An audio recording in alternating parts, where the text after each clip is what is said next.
Most of my life, I never asked a simple question. I was successful. I built a great financial practice, and I played in iconic rock and roll bands. Famous musicians, toured throughout the country. I made money, I lost money.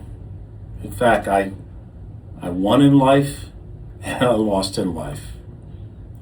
Really, from the outside, everything looked great. Here I was playing with these iconic musicians, had a thriving financial business. But on the inside, I was anxious, overweight. At one time, I was on 3 blood pressure medications. I certainly was drinking more than I should. You don't have to be an alcoholic for alcohol to reflect your life in a negative way. I also found that I was reacting more instead of just responding. Quick knee-jerk. I chased a lot instead of aligning things and attracting things. But then something happened, something shifted, something profound in my life. I figured it out. Less is actually more. Let that land for a second. Instead of piling up a list of to-dos, I simply removed things that got in the way of my success. You've heard the expression, get out of your own way? Well, one of the ways you can do that is by removing what no longer serves you. And I did that by asking myself just one simple question. Simple in nature, but believe me, life-altering in impact. So I applied it to everything. Before I ate something, before I reacted to an email or someone cut me off or was rude to me, before I said yes or no, before I poured a drink, before I reacted to a situation in my personal, business, casual relationships, I asked myself one simple question. Does it serve my higher self?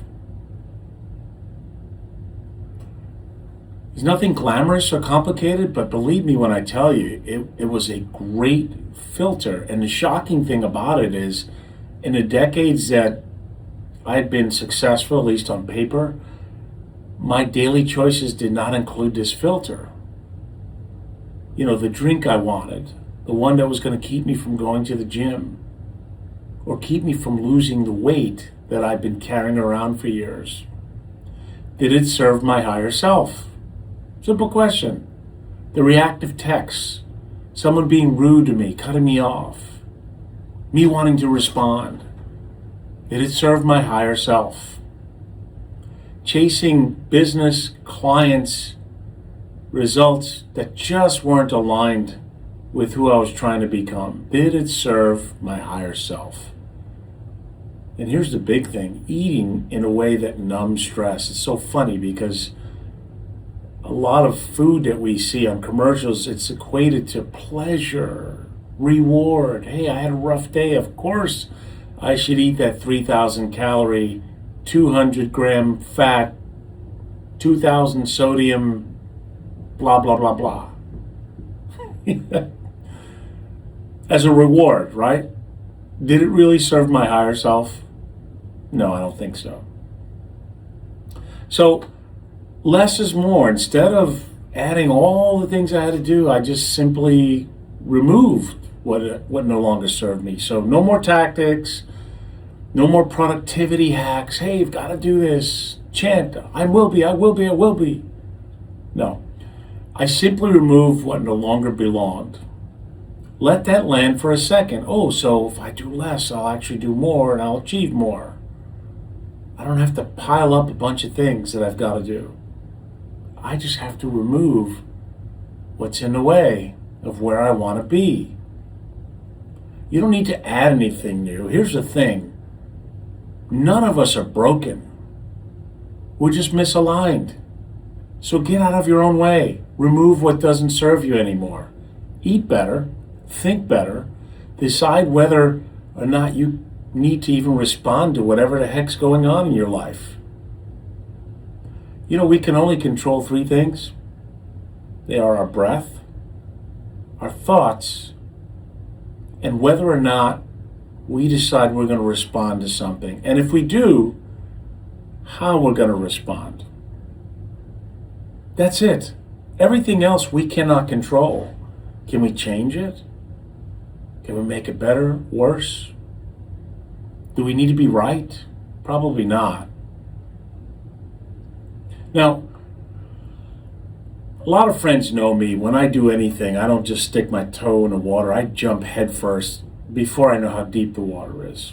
So let me tell you what happened to me in the first 2-3 months. And all I did was I fixed my inside, physically and mentally. And when I did that, everything, I mean everything, got better. Situations, relationships, results. First thing I did is I lost 25 pounds. When I look back, I go, really? Yeah. And I did it the methodical way. I didn't put an injection in my leg. I'm not judging anyone. I'm just telling you what I did. I decided to do a diet that was more conducive to what I wanted to, where I wanted to be. But I reset my nervous system. Really important. I became calm. Now, no matter what happened, I could handle it. It didn't affect me. The biggest thing that I just about teared up was my blood pressure finally became normalized. The best it had been in years. My relationships improved on business level, personal level. I got a better girlfriend by becoming a better boyfriend. I got a better mother by becoming a better son. I got better clients by becoming a better advisor, teammates, etc., etc. We attract not what we wish, we attract what we are, what we become. That's a tough pill to swallow sometimes for a type A Northeasterner like myself, who always excelled. I'm a decorated Army veteran. I told you I played on iconic stages. I don't need to mention the bands because it's irrelevant to our conversation today. Let me tell you what I also did, and I'm not here to judge anyone. I'm just telling you what worked for me. I stopped drinking completely. So I did the research, and I said, okay, so if alcohol is so toxic, a type 1 carcinogen like arsenic, maybe I should let it go. It's been getting in the way. I certainly don't want to go to the gym at 6 in the morning if I had too many drinks the night before. It's going to add weight. It's going to increase my blood sugar. So now I don't even miss it. And I can go out with friends. I don't judge that they're still drinking. I'm just explaining to you that, along with arsenic, alcohol is in the same category. It can really affect you. My business also became more profitable. I started attracting different clients. Right now, I have an estate division that is just exploding wonderfully, exponentially.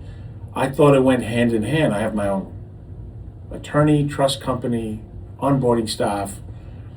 I thought taking care of families in the present and future generations made sense with this new transformation that I'm on. And all I did is I applied this one filter, this one decision, one question, and it helped me show up better for my clients. Because let's face it, I don't care what business you're in.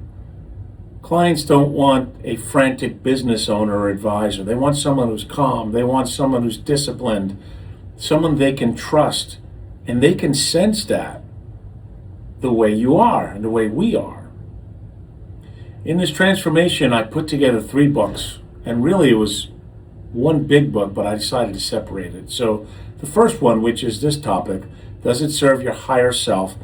That's basically the filter and the transformation and everything that I put together.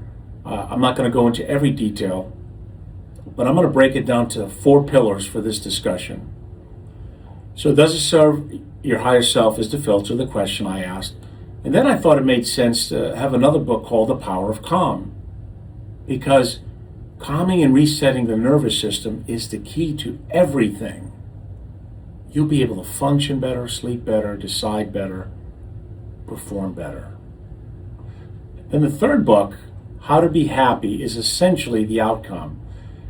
It is the result of combining all these things that I'm talking about today into one package. But the 3 different books, you can get it on Amazon. You can certainly get it at Ingram Spark, Barnes & Nobles.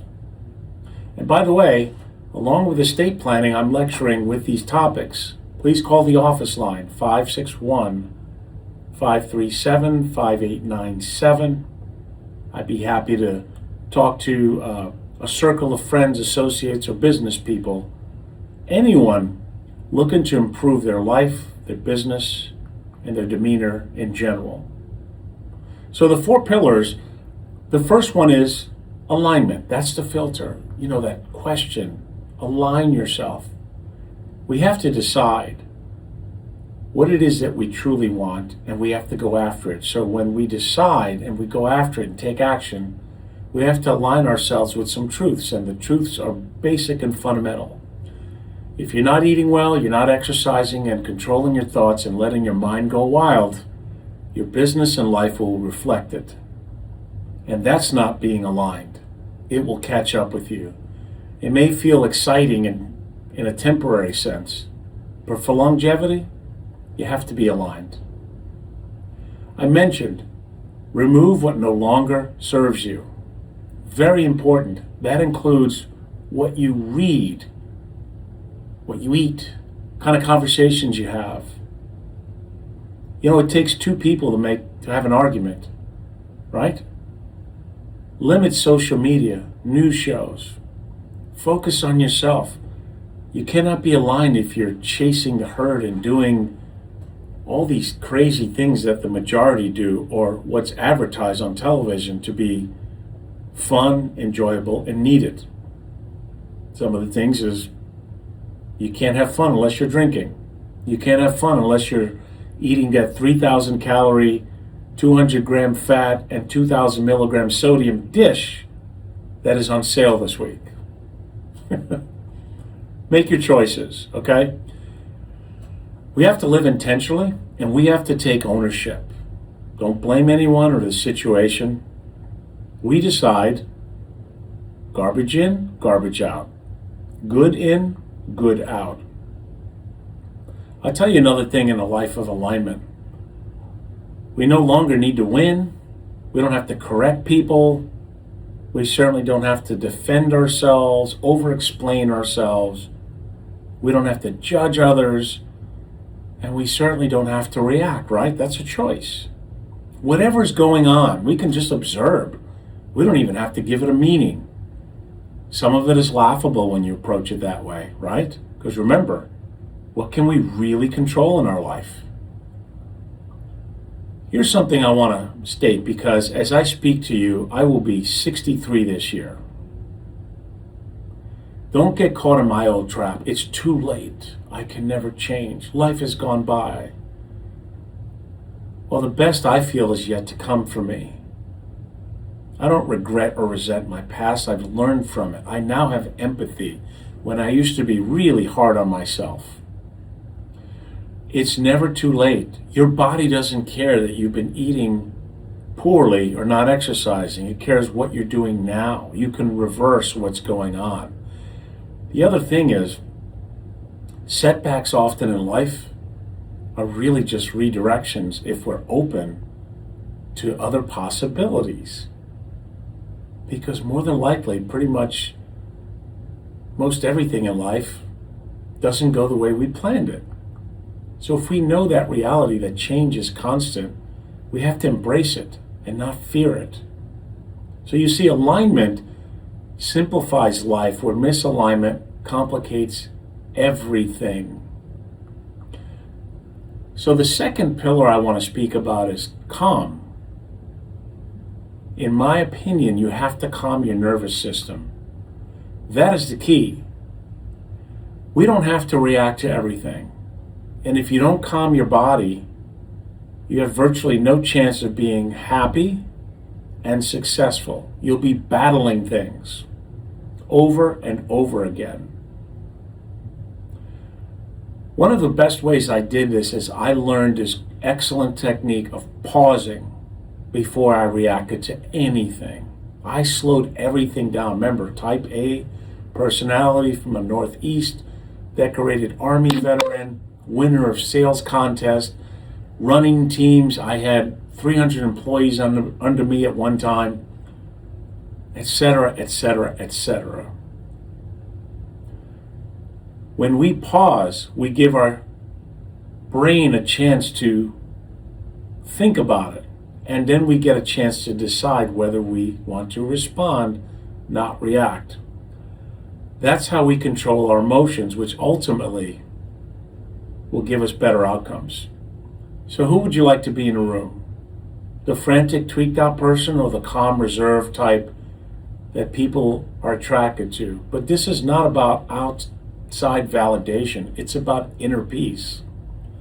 If you're constantly on the go and never take time to breathe, meditate, and relax, it's not going to produce a good result, and it's not going to give you longevity.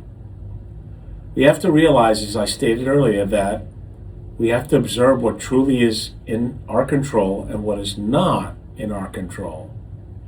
We can observe behavior without absorbing it.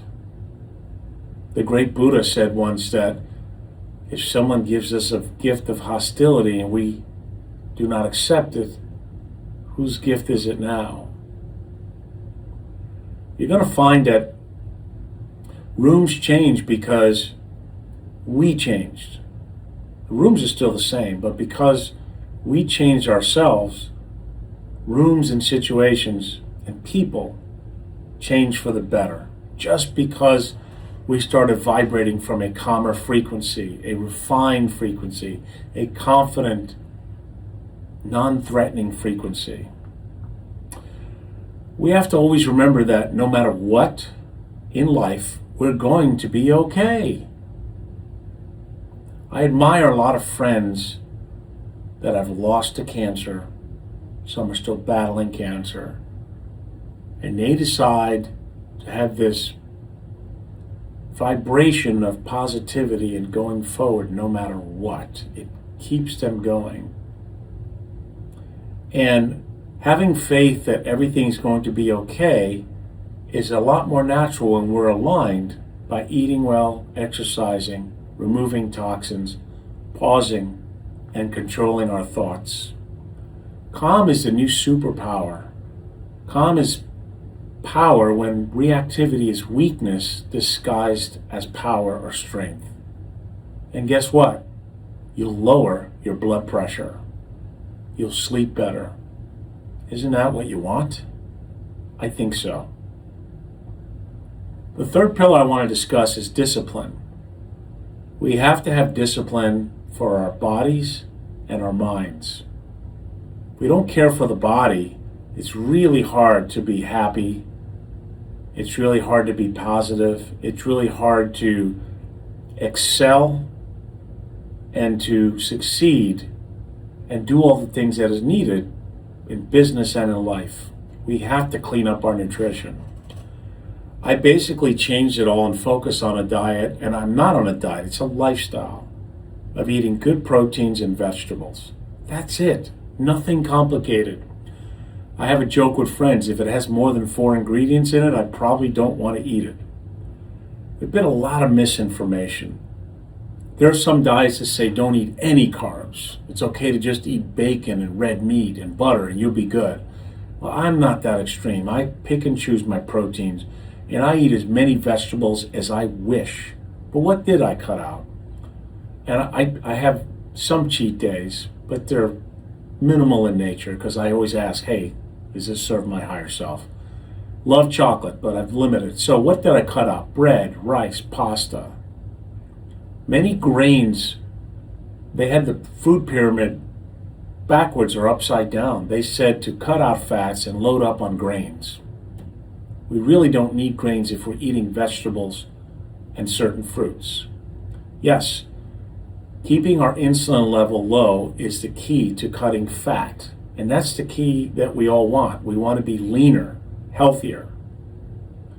Can never go wrong by eating proteins and vegetables. You'll see that they give us the nutrients our bodies need. They're not overloaded with calories because they're fried or loaded with fat.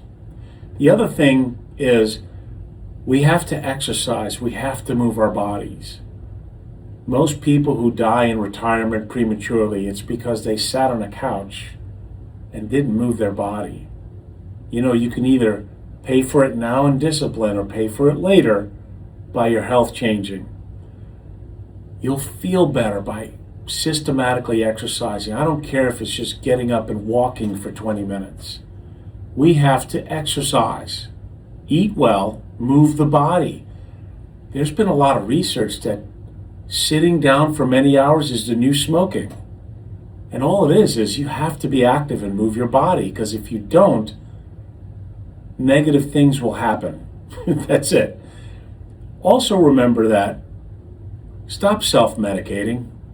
I know I did for years. I numbed out because I didn't want to deal with situations, but you don't have to be an extreme alcoholic or drug addict for toxins to affect your body.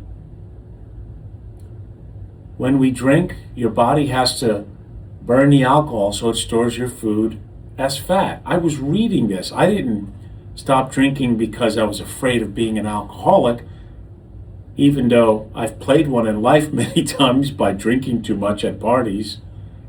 I just saw that it got in the way of me losing weight, my blood pressure, feeling good the next day, and being able to exercise. So I just left it alone. There are other toxins. I know that people think cannabis is harmless, but that's another drug ingesting that can affect your nervous system. When you get a life of calmness, why do you need any drug? Right? Think about it. We want a baseline that's consistent, not one that spikes and then crashes, which happens when we eat the wrong foods as well. What we're doing basically is eliminating inflammation in our bodies. Very important. I think inflammation is the biggest cause for obesity, cancer, heart disease, circulatory diseases, depression, anxiety. It's really hard to be positive when your body just doesn't feel good. Now, along with what we eat and thinking, we really do have to train and guide our mind not to just react to something and not letting it run wild. That just takes that pause, as I was mentioning. Pause before you react. Decide how you want to respond to something. And remember, you have to take care of the body because it's hard to think clearly with an inflamed body. It's just simple. This fourth pillar I want to talk about is really the result of aligning all these things together. In life, we have to be open and curious because most of the time it doesn't go as we plan it. So if we're open to something better coming around the corner, they'll typically happen. Stop playing bad experiences over and over. They're behind you like that rearview mirror. Be open to, if something doesn't happen, that something better might be coming along, because we have to ultimately protect our joy and not let others steal it. So remember, when someone's having a bad day, we don't have to absorb it. We'll just observe it and not let it steal our joy.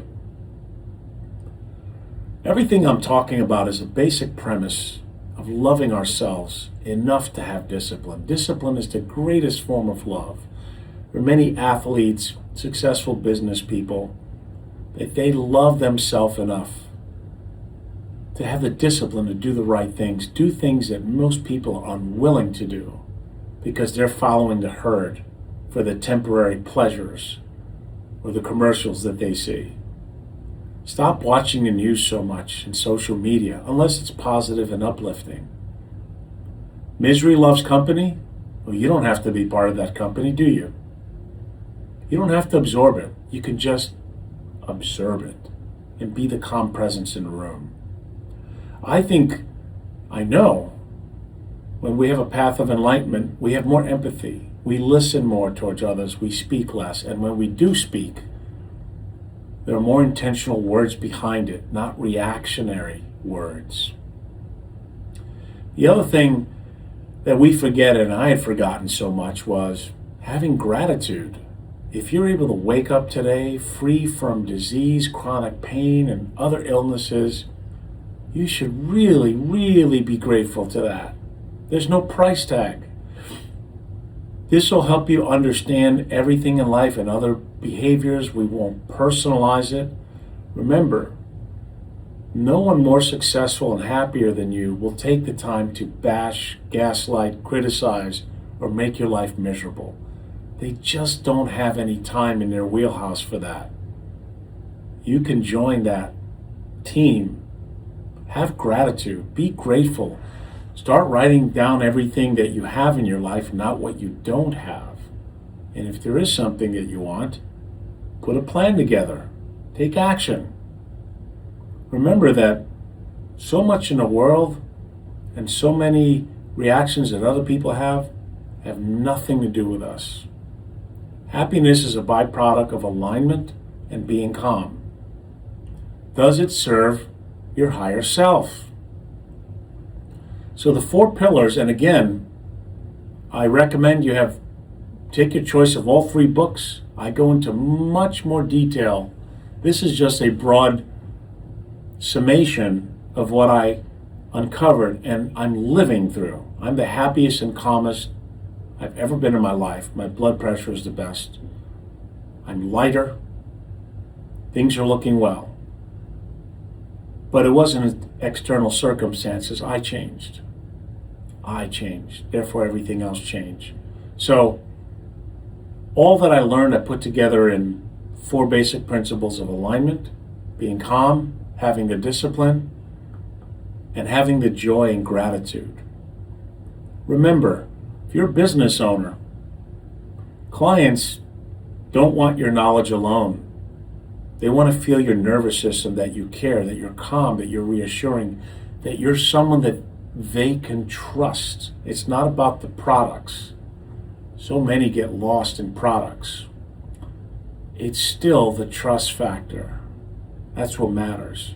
So if you're listening, I challenge you, you call my office, 561-537-5897.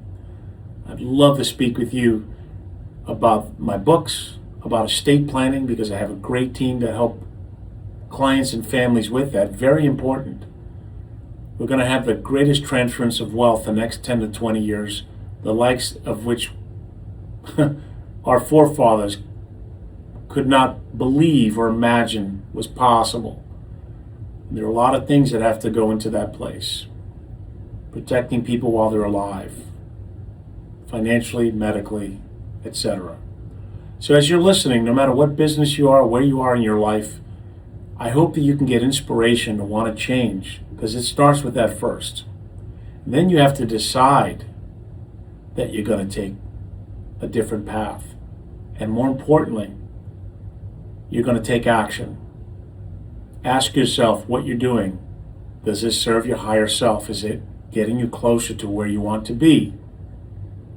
If it's not, then remove it. It no longer serves a purpose. Get out of your own way. So the 3 books: Does it serve your higher self? The Power of Calm, and How to Be Happy. Catch it on Amazon, Ingram Spark, Barnes & Nobles. Call the office line. I hope you enjoyed this talk, and my goal is to help others realize what I've realized. I can't believe it took me this long, but that's okay. Going forward, I see no reason to regress back at all.